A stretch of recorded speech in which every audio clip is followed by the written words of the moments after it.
1 milyon mahigit ang bilang ng mga kababayan natin na nagtatrabaho ngayon sa Middle East. Sa palitan ng mga bomba at missile doon, ipit ang ilan sa kanila. Pati tayo rito sa Pilipinas at buong mundo ngayon, apektado. Sa video na ito, nakuha February 28 sa Bahrain. Mula sa bahay na ito, maririnig ang sunod-sunod na pagsabog. Naririnig nyo ba? Pinapasabog na kami dito. Diyan lang. Dito rin yung pinapasabog sa amin. Sobrang lapit namin. Oh my God! Oh my God! Oh my God! Nakita niyo guys! Nakita niyo! Ayan guys!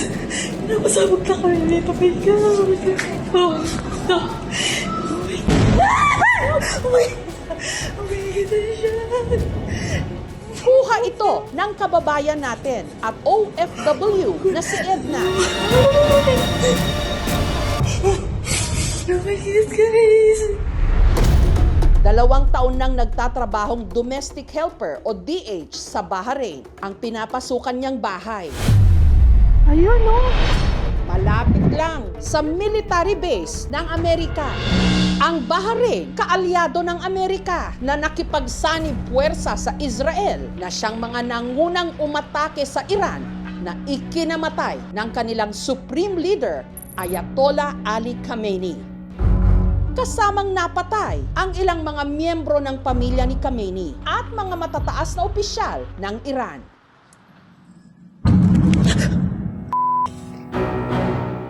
My God, Lord. Nung gumanti ang Iran, kabilang ang Bahrain sa mga pinaulanan nito ng missiles. Oh Lord. My God.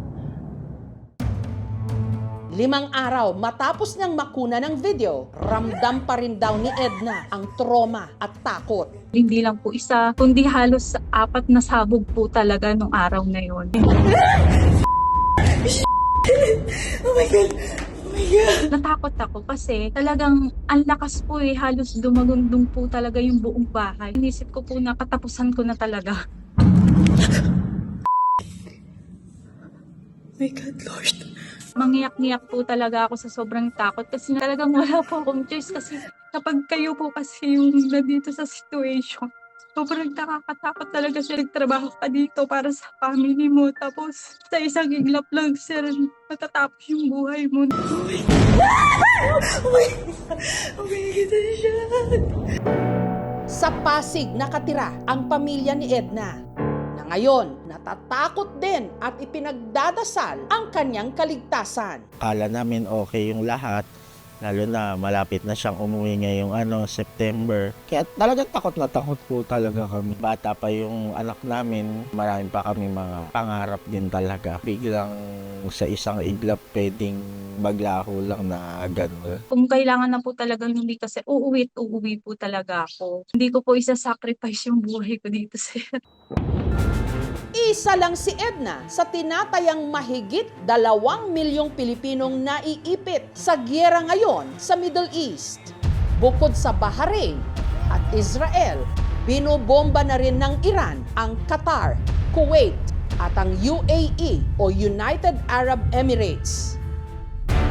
Sa Israel, ang Tel Aviv, gabi ng February 28.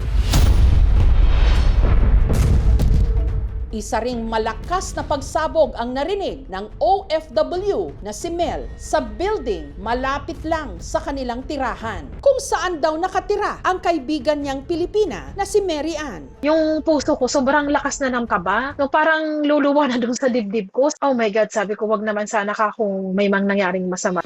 Hanggang sa nakumpirma na lang ni Mel na isa pala si Mary Ann sa mga sinawim palad sa pag-atake. Doon ako nang hina. Ang ultimate wish lang niya ay magka-baby. Tapos siya naging angel na. Gragasa na yung memories na magkasama kami na hanggang 12 midnight. Uupo kami sa park, mag-uusap. Yun ang banding namin. Kaya ang sakit.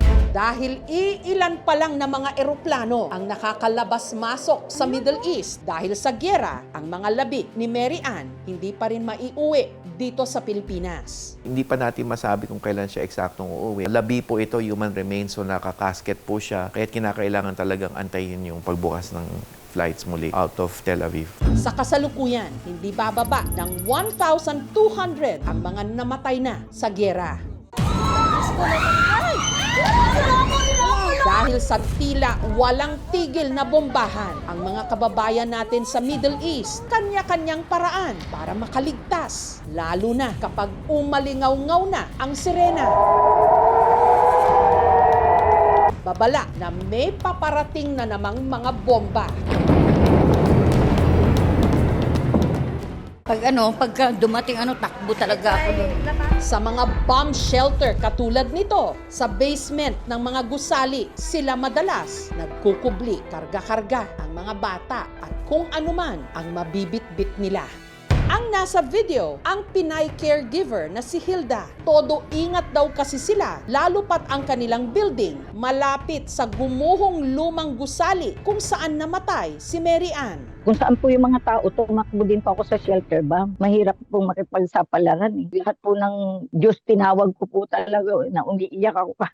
Sa kabila nito, wala pa rin daw pinagsisisihan si Hilda sa pangingibang bansa. 5,000 pesos lang daw kasi kada buwan ang sahod niya noon sa Pilipinas bilang kasambahay. Kulang na kulang sa pangangailangan ng kanyang anak at kapatid na may sakit. Sa 5,000 po na kinikita ko po sa Pilipinas, kumikita naman po ako dito sa Israel ng 140,000 po. Ay, galing. Sa dinami-dami po ng gerang nasagupa ako po dito, mas pinili ko pa pong mag-stay at makipagsapalaran dahil hindi po sapat ang kita ko sa Pilipinas. Lalaban ko pa rin po. Ang pamilya ni Hilda sa Caloocan, labis ding nag-aalala. Lalo't bibihira lang daw sila kung makapag-usap. Nitong Biyernes, nakapag-video call sila. Kami nandito nag-aalala sa'yo. Kung kami lang gusto namin umuwi dito. Wala talaga akong balak pag umuwi kahit na namimiss ko kayo. Ang naalala ko ng mga kalagayan nyo dyan. Ingatan mo na sarili mo dyan. Sama nyo na lang ako sa mga prayers. No? Lagi naman. Huwag ka namang umiyak. Napapaiyak man ako sa iyo. Ingat ka dyan, ta. Kung saan narapat na magtago ka, doon ka dapat magdasal lagi. Ingat, ha. Salamat sa inyo. Malayo man ang Middle East sa atin at hindi tayo abot ng mga bomba at missile, malapit sa ating bituka ang epekto ng gyera. Ngayon pa lang, ramdam na natin ang epekto nito sa pagtaas ng presyo ng gasolina, pamasahe at mga bilihin. Ang napakakitid na Strait of Hormuz, kontrolado ng Iran. Dito dumadaan ang 20% ng supply ng langis ng buong mundo. Pwede naman sa ibang ruta, no? Pero ang ibang ruta, mas expensive, tataas yung presyo ng oil.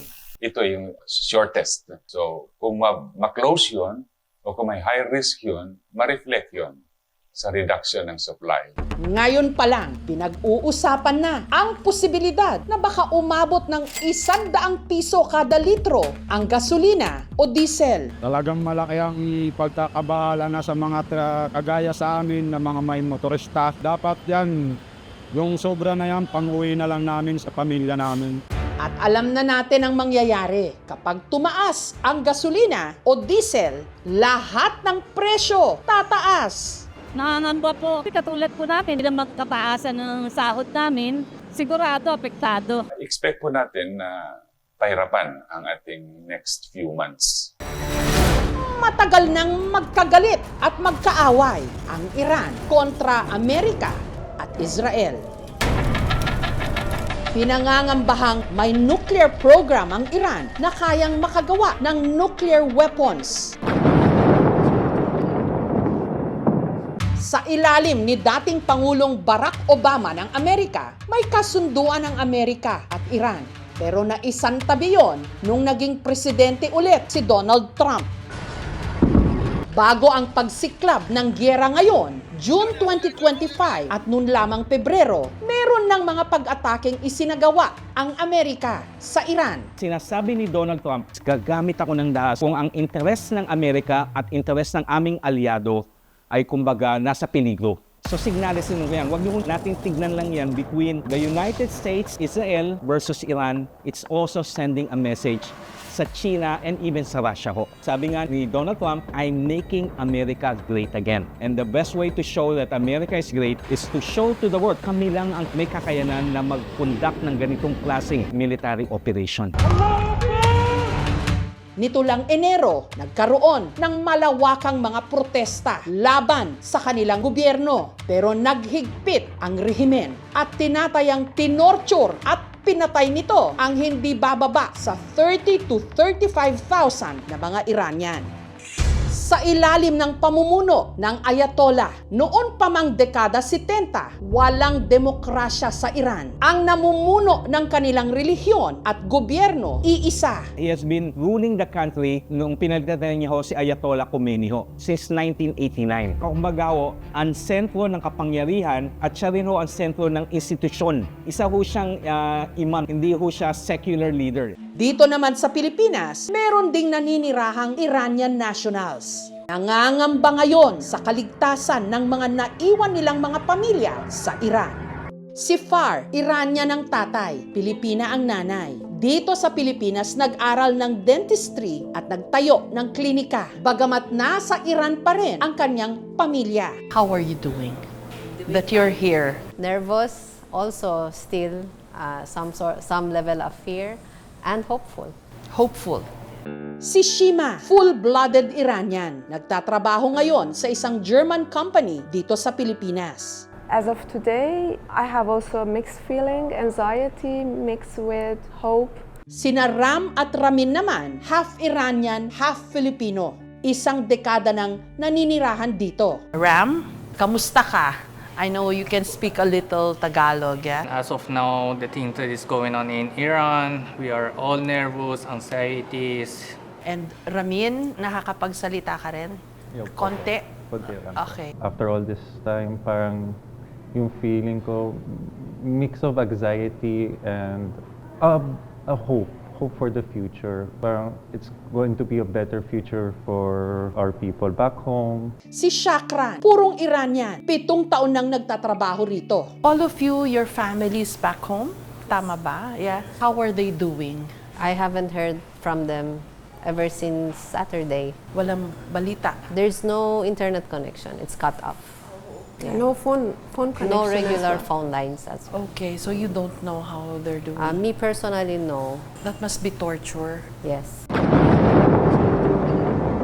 We have experienced it in the previous war. Whenever there is a conflict inside, the best way to control people is disconnect us from the family inside.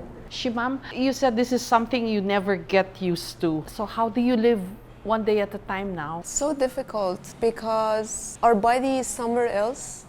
Your body is here, but your mind is in Iran, of course. People of Iran have been in war for so long, maybe for decades. The internet was cut off. The voices inside cannot travel outside. We've been asking for help, but nobody responds. Nobody can even hear. So your parents are there? Yes. Ramin, how about you? Kamusta ang pamilya mo? Yung last message siya before kinakat nila yung internet is, oh, Ramin, they started na. Yung last message ko rin is, take care. Take care, be ready. And I haven't heard since.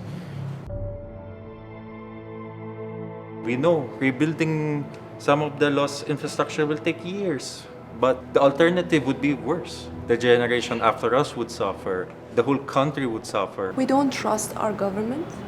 We don't trust the media of government. Through the years, we have seen a lot of manipulations, fake stories, because media is completely controlled. There is no opposition anymore. What do you feel about the war that's going on? Although napatay si Khamenei, pero tuloy-tuloy din yung pagbomba, and that's horrible. I'm not saying war is good, but they don't hit civilian areas. They hit military bases. Missiles and drones are being mass-produced. For what purpose? Igalang natin ang mamamayan ng Iran kung ano ang dapat nilang gawin sa kanilang pamahalaan. Pero hindi ito argumento para bigyang justification yung pagbobomba at atake na ginawa ng US. Ikaw, Ramin, how are you treated dito sa Pilipinas? I'm very thankful that at least yung hardship namin dito, it's being empathized, it's being heard. Ram, ikaw, walang discrimination ba na nararanasan mo dito? I grew up in a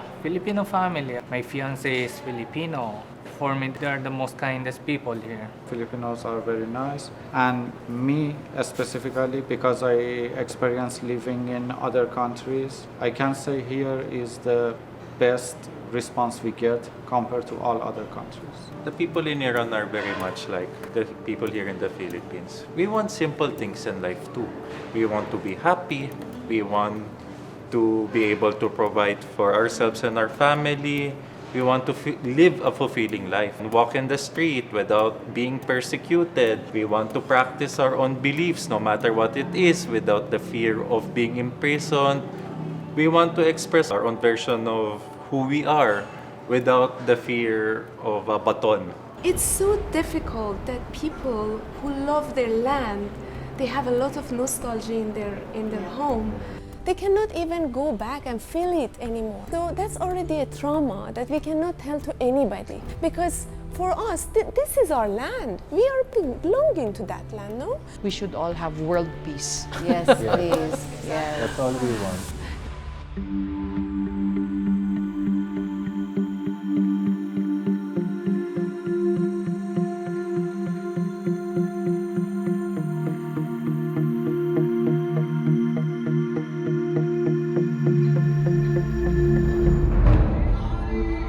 Sa mga bansa sa buong mundo, isa ang Iran sa tila pinagkaitan ng kapayapaan. Ilang dekada na ang mabibilang. Gayong sa kwento ng mga nakausap kong Iranian dito, wala raw kasing ganda at kasing yaman ng kanilang bayan. Gayong ang kanilang sibilisasyon, isa sa mga pinakanauna na yumabong. Pero umaasa ang aking mga nakausap na sa pagsiklab ng gyera, sisibol ang bagong pag-asa sa kabila ng napakahirap nilang pinagdadaanan ngayon. Ipagdasal nating lahat, sana matapos na agad ang gyera.